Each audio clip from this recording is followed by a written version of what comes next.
Alright, Coach Butler, you always spoke about wanting Mackenzie to play multiple roles. Today, it seems was at left back. Can you walk us through the idea of playing him there? Even got a vote from it. We have no wing backs at the bare feet. Oh, you have no wing backs. We have no wing backs. Not there. So we can see him there again. Rotation that you see, the two people that play on that side, it's a rotation, total football. So you see Mackenzie was the one who scored the goal from an attacking position going wide.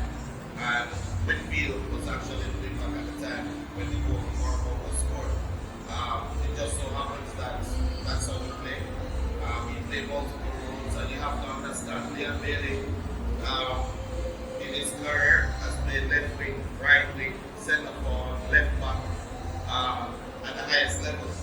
And if he was not prepared for those positions from early, I don't think he'll be able to last this long in the league.